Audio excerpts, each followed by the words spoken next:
In the early 1800s, the Meskwaki and the Sauk often lived in the vicinity of what is now Burlington, Iowa.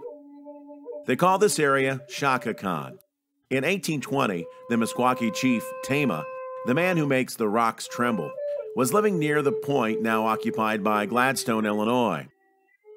With so many white settlers moving into the vicinity, he decided to move his village across the river to Shaka Khan. In April of 1832, Maikai Taimi Shakaikaik, the Sauk war chief known to the American settlers as Black Hawk, crossed the Mississippi River into Illinois to regain his homeland that he felt was wrongly taken from his people. A conflict followed these actions, a conflict that has come to be called the Black Hawk War.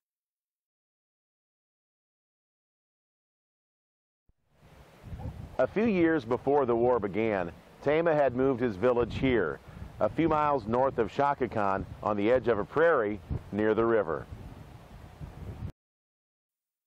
He was not in favor of Black Hawk's actions and used his great influence to persuade many young warriors from joining the Sauk war chief in Illinois. His village became a place of rendezvous for many of these young men.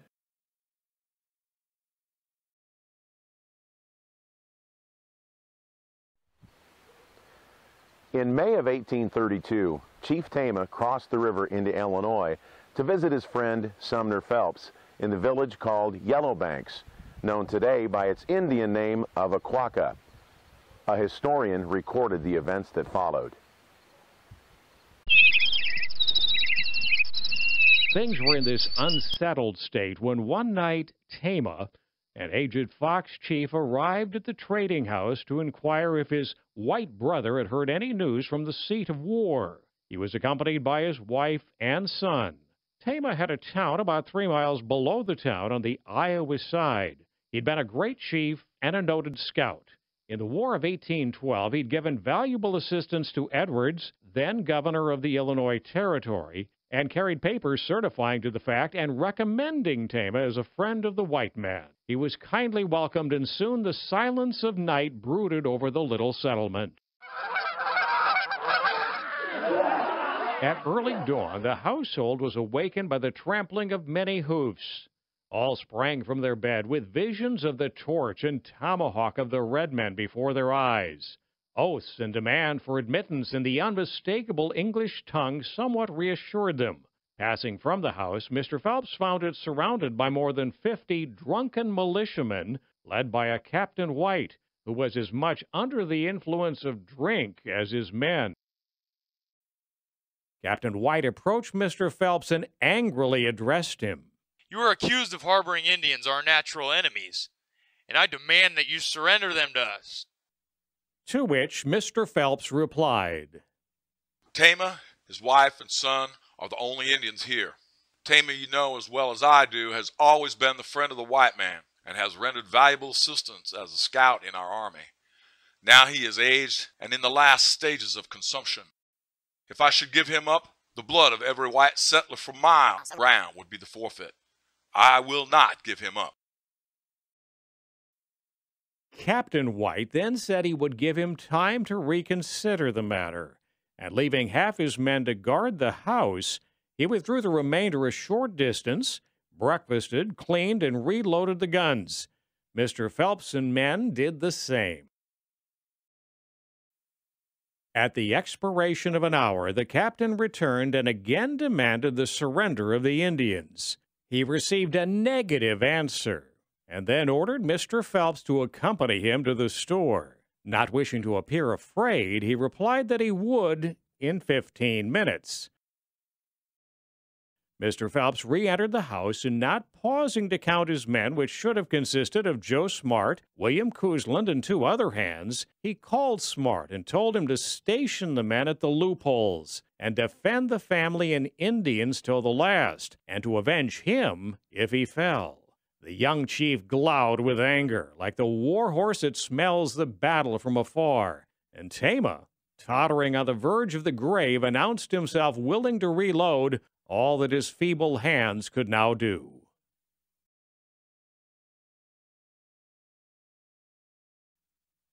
Grasping his faithful gun, Mr. Phelps announced himself ready and proceeded to the store.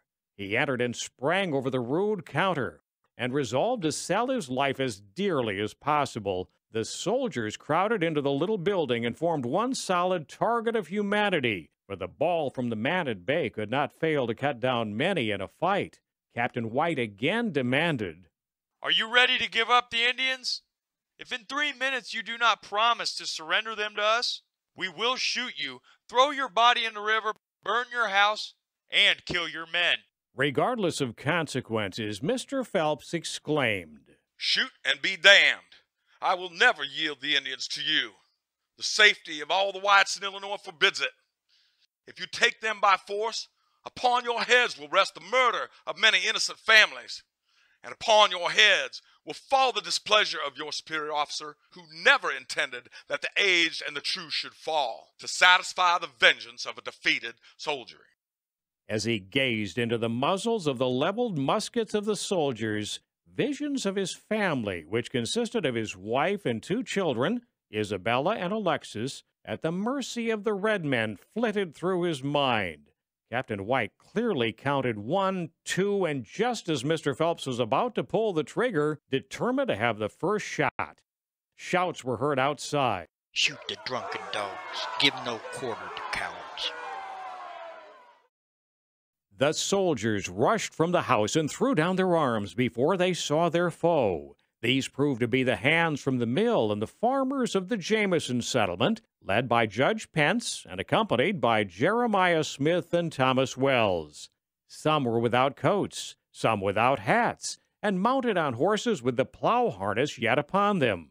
William Cousland had slipped from the house at the beginning of the trouble, and protected by the scrubby blackjack trees which grew nearly to the door, had succeeded in warning the friends who hastened to the rescue. Judge Pence assumed command and ordered the soldiers under arrest.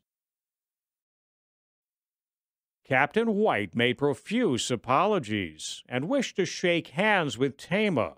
This Judge Pence refused, saying, "Such as you are not worthy to grasp the hand of the noble Tama."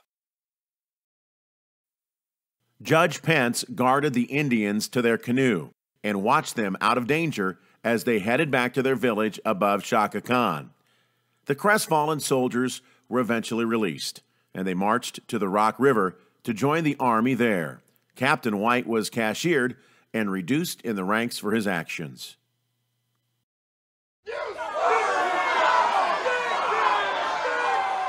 But all was not well. When the news of the indignation offered to their good old chief reached the young men at Tama's village, they secretly determined to go upon the warpath.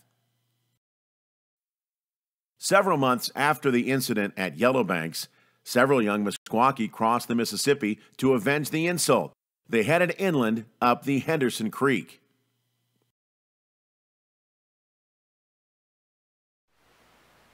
On August 9th, 1832, they arrived here, near a meadow below a blockhouse and stockade near the town of Little York in Warren County, Illinois. Black Hawk had surrendered a few days earlier, hundreds of miles away in Wisconsin. Nevertheless, many area settlers, including 23-year-old William Martin, remained in the stockade as a precaution. At around 5 o'clock in the evening, Martin decided to go to a nearby meadow to cut grass for his horses. The women in the stockade warned him not to leave the fort alone, but with no reports of Indians about, he ignored their pleas. "My scalp was never intended for an Indian's belt." He left for his chores, singing a favorite tune.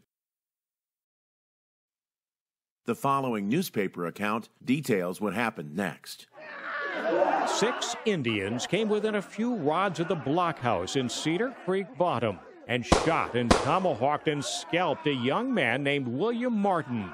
After the murderous deed, the savages precipitately retreated, leaving leggings and a loaded gun behind them. Sometime after the shooting, friends of Mr. Martin discovered his lifeless body and removed it to the stockade. several men immediately started on the trail of his murderers, but as it was growing dark, decided to give up the hunt. The news of the murder spread with great speed throughout the settlement and caused great alarm among the inhabitants.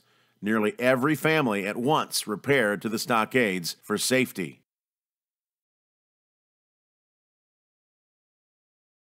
They followed their trail to a slough north of Yellowbanks.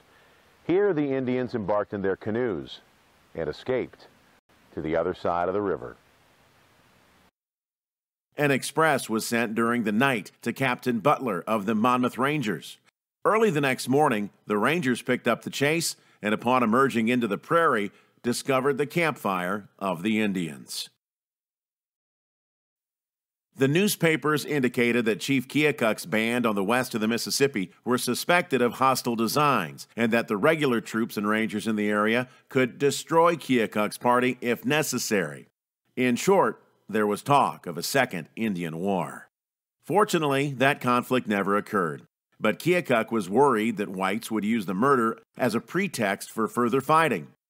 In November of 1832, he issued a statement denying any hostile intentions and declaring that he and his people wanted to live in friendship with the whites.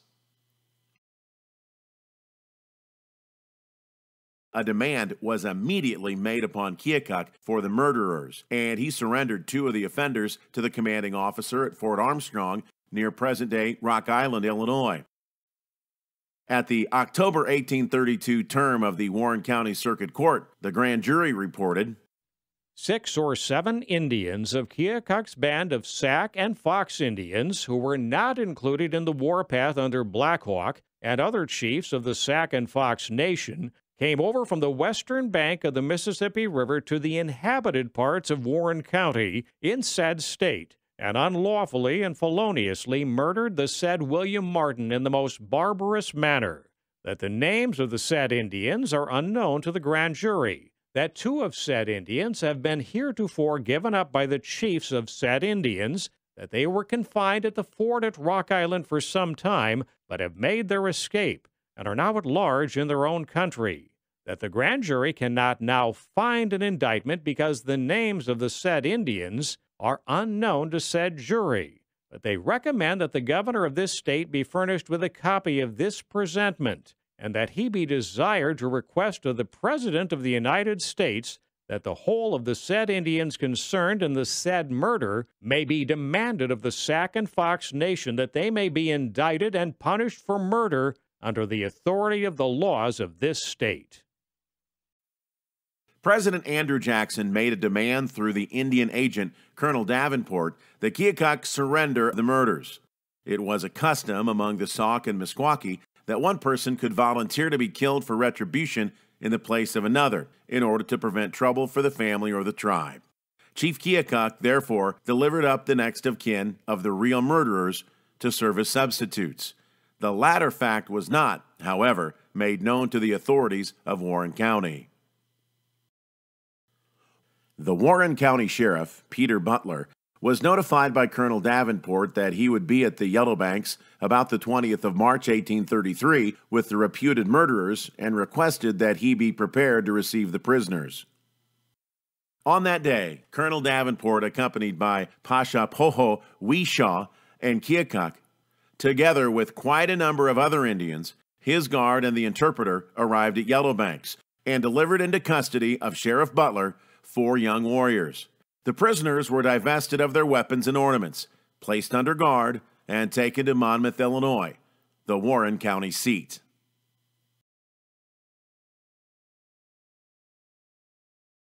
They were put under the charge of Daniel McNeil, the jailer, who put them under guard until the jail was sufficiently strong enough for their safekeeping. The jail was over here, and the courthouse was over there. This is what a historian reported concerning the prisoners' confinement. The names of the prisoners were Iona, signifying stay here; Kakimo, he that speaks something with his mouth; Wapashokon, the white string; and Sasapimo, he that troubleth. The 4 substitutes brought with them a parcel of pipes, tobacco, dried corn, beans, and a quantity of meat and tallow, sufficient to last them several days. The jailer had some of their provisions cooked for them in the Indian style, but regularly supplied them with wholesome food.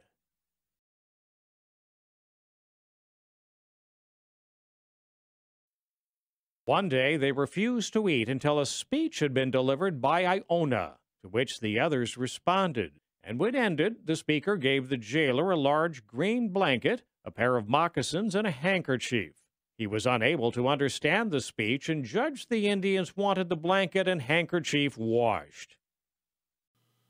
When the articles were washed and dried, the jailer took them back to the prisoners. Speeches were again made, but this time in the presence of an interpreter.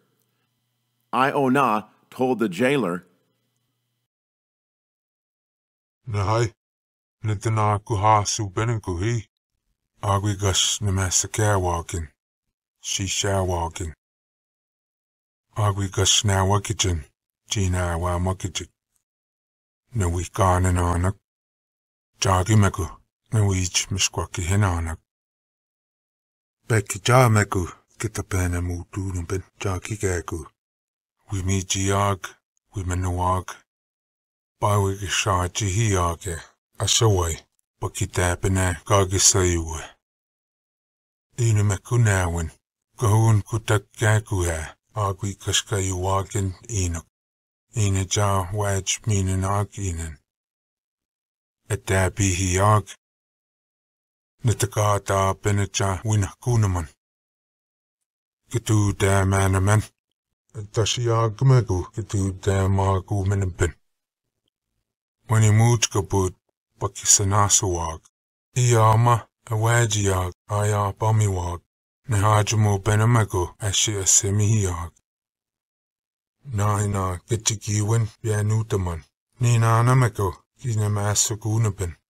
Gishi Shamunabin. Beshigasewak, Gupachina Nusug. Gitatat Kwahudunabin, Gitatahak. Amakwag.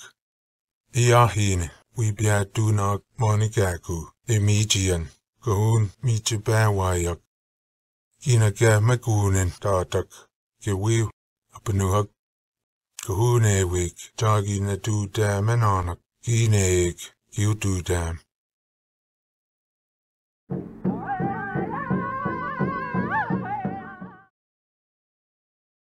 Court was set for June 14, 1833. Colonel Davenport, the Indian agent, Mr. Leclerc, his interpreter, Keokuk, Powashit, and some 50 other chiefs and braves came up from Yellowbanks, headed by the United States flag, and encamped near the place of the trial.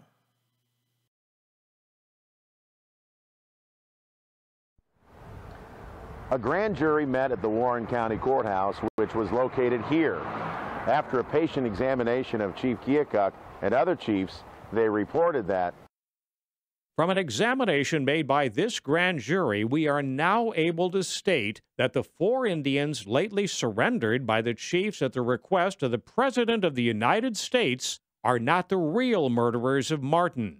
The chiefs represent that at the time the demand was made, the real offenders had escaped from the territory and power of their nation, that the prisoners now in custody volunteered themselves to be surrendered in place of those who escaped, and that, from a custom among Indians, they supposed this would be a sufficient compliance with the request of the President.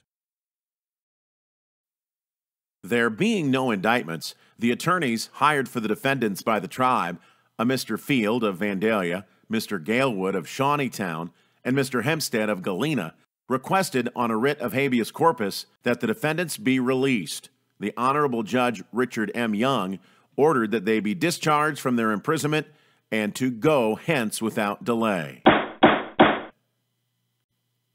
However, the judge took occasion to reprimand Keokuk and his chiefs for delivering innocent people to be tried for the guilty. Keokuk responded through his interpreter that 2 of the guilty men had been turned over to the government, but had made their escape along with the other 4 offenders beyond the Rocky Mountains. That he had, in accordance with the Indian custom, turned over the next of kin, and that he could not see the error of his actions. The prisoners were joyful at their deliverance, and, with the rest of the Indians, returned to their hunting grounds west of the Mississippi. Indictments were obtained by the state's attorney, Thomas Ford, for the real murderers, Shash Kwawashi, Muk Kwawashi, Mukke Pala Shash, and Wasa Wa Akwat. It stated that the accused, not having the fear of God before their eyes, but being moved and seduced by the instigations of the devil, unlawfully, willfully, feloniously, and with malice aforethought, did kill one William Martin. The guilty parties were never arrested, and the murder of William Martin passed into history. He was gone, but not to be forgotten.